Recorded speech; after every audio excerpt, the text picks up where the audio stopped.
Bueno, buenos días. El día de hoy, junto a mi grupo, les venimos a exponer el flujo de caja efectivo. Mi grupo está conformado por Corina Forero, Valentina Celi, Valentino Varila, Estefanía Hernández, Catherine Fernández, Luis Riaño, David Reina y quien les habla, David Ortega. Ok. ¿Qué es el flujo de caja efectivo? El flujo de caja es un informe financiero que presenta un detalle de los flujos de ingresos y egresos de dinero que tiene una empresa en un periodo dado. Este en inglés se define o se conoce como cash flow y se caracteriza por dar cuenta de lo que efectivamente ingresa y egresa del negocio. Un punto a tener en cuenta es que en el flujo de caja no se utilizan los términos de ganancias o pérdidas, dado que este no se relaciona con el estado de resultados. Sin embargo, la importancia de este flujo es que nos permite conocer en forma rápida la liquidez de la empresa. Este se refiere sobre los recursos que genera una empresa, tanto los de entrada como los de salida en un periodo de tiempo específico. Un ejemplo de lo que decía anteriormente es que pues estos se componen por ingresos y egresos. Entonces, unos ejemplos de ingresos serían los ingresos por ventas, el cobro de deudas, los alquileres, el cobro de préstamos, los intereses, pues entre otros, pero estos son unos ejemplos. Y egresos serían el pago de las facturas, pago de los impuestos, pago de sueldos, préstamos, intereses, amortizaciones de deuda, servicios de agua o de luz. ¿Esto por qué es importante?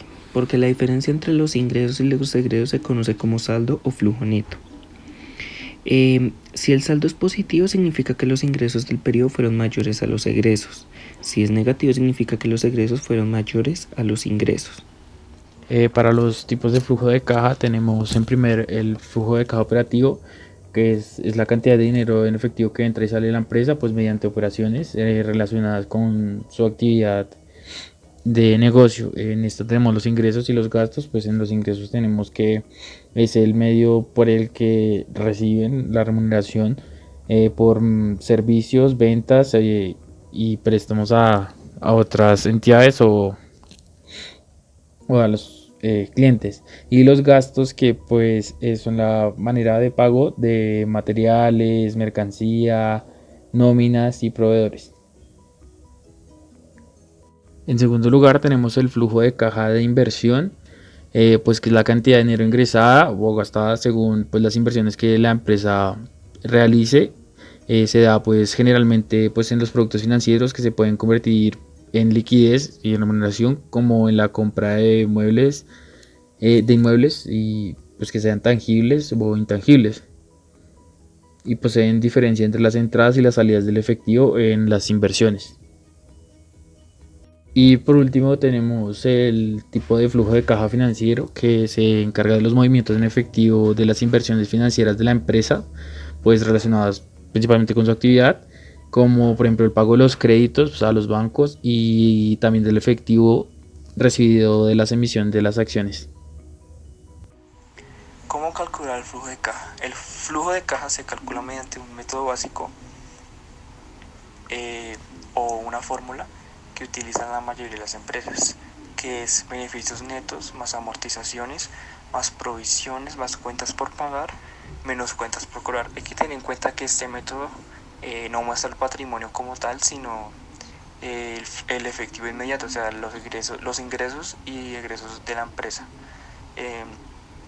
Es positivo cuando los ingresos son mayores que los egresos y es negativo cuando los egresos son mayores que los ingresos. Por ejemplo, acá hay un ejemplo donde podemos ver el flujo de caja durante 4 meses de una empresa. Podemos ver que el primer mes fue negativo y los demás meses fueron positivos. Otra de las observaciones que se pueden hallar ahí en el ejemplo es la suma del saldo y la caja inicial nos da la caja final. El monto, por ejemplo, de la caja final pasa a ser parte de la caja inicial del siguiente periodo. Y esas son todas las observaciones. Por ejemplo, aquí hay otro ejemplo que tenemos, que es de que una empresa hace un préstamo y dice que cuando una empresa hace un préstamo y lo paga a cuotas, esas cuotas pasan a ser parte de los egresos y el dinero prestado de los ingresos. Ahí podemos ver, por ejemplo, el préstamo fue de 40.000 y las cuotas fueron de 5.000 cada una. Y podemos ver ahí las cuotas mensuales, ahí están, de 5.000 en 5.000, y arriba podemos ver el préstamo, los 40.000 ahí que se ponen. Bueno, adicional a lo que dijeron mis dos compañeros, Luis y David,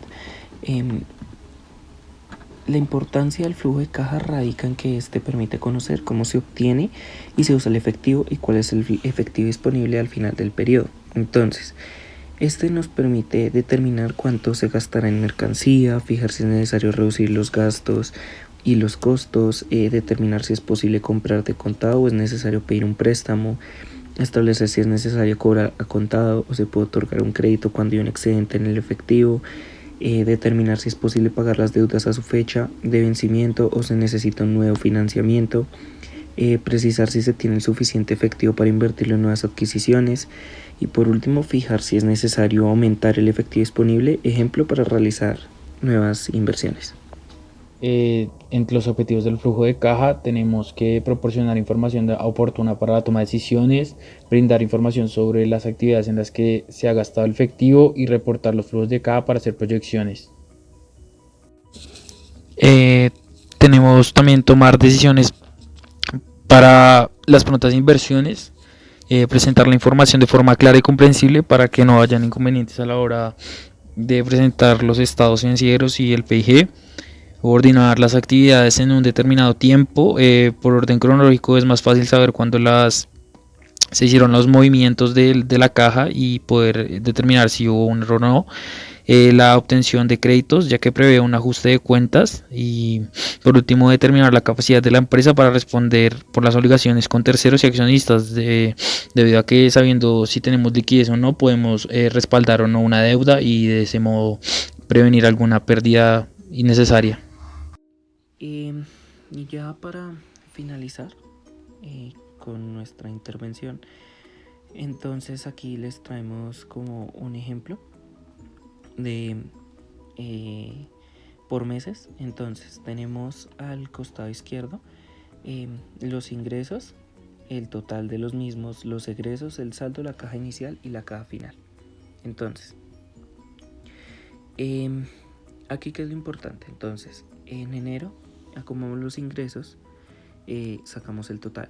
Después cuadramos todos los egresos, sacamos el total y el saldo es la resta entre los ingresos y los egresos, por eso nos queda negativo, ¿sí? La caja inicial, pues como es enero, o sea, tomamos en cuenta desde enero, pues es 0, entonces no le restamos nada. Entonces la caja final sería un saldo negativo de 9.580, ¿sí? ¿Qué ocurre con esto? La caja final del periodo anterior va a ser la caja inicial del siguiente periodo. Entonces, ¿cómo me explico esto? En febrero pues tenemos unos ingresos más elevados, acomodamos también los egresos, hacemos el mismo procedimiento, restamos y eso nos da el saldo de ese periodo. Entonces, como dije anteriormente que la caja final del anterior periodo era la inicial del siguiente, entonces ahí colocamos la caja final de enero, la colocamos en la caja inicial de febrero, que era lo que ya teníamos. Entonces la caja inicial se la restamos al saldo de febrero y ahí nos daría la caja final de febrero, y así con todos los meses. Es decir, la caja final, como ya dije, del mes anterior es la caja inicial del siguiente mes. Y bueno, muchas gracias. Eso es todo.